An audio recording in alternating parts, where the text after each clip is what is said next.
श्री कृष्ण ने भी कहा, कर्म करो, फल की इच्छा मत करो। जानिए इसकी कहानी।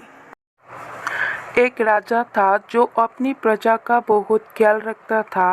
वो अपनी प्रजा के बीच जाता और उनकी समस्याओं को सुनाता था।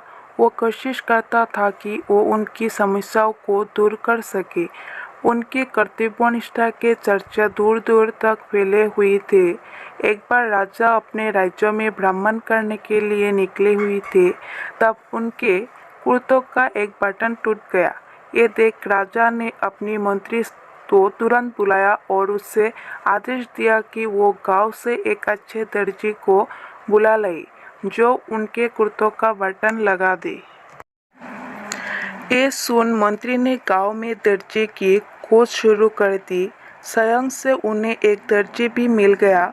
गांव में उसके एक छोटी सी दुकान थी। उस दर्जी को जल्दी ही राजा के पास लाया गया।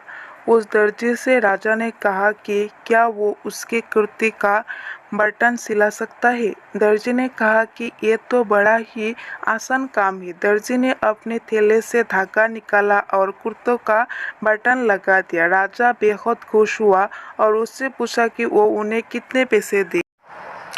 इस पर दर्जी ने कहा कि इतने से काम के लिए वो पैसे नहीं ले सकता है।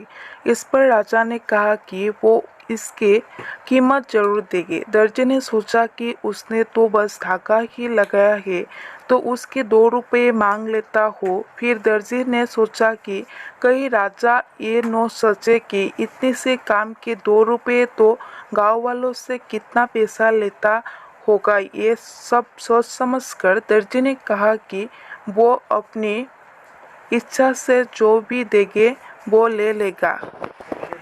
ये सुन राजा ने अपनी हैसियत के मुताबिक उसे 2 गांव देने का फैसला किया। राजा ने कहा कि कहीं समाज में उसका रुतबा छोटा न हो जाए, इसलिए उसने ये आदेश दिया। दर्जी ने मन में सोचा कि कहा तो वो 2 रुपये मांग रहा था और कहा वो 2 रुपया गांव का मालिक बन गया। इस कहानी से हमें ये सीख मिलती है कि हम सभी अपनी क्षमता के अनुसार सोचते हैं, लेकिन भगवान हमें अपने हिसाब से सब कुछ देते हैं। हम छोटा मांगते हैं और कई बार भगवान हमें उनके देने की क्षमता के आधार पर कुछ अच्छा और बड़ा दे देते हैं। इसलिए गीता में श्री कृष्ण ने भी कहा कि कर्म करो, फल की इच्छा मत करो, और यही इस कहानी का सार भी है। जय श्री कृष्ण। राधे राधे।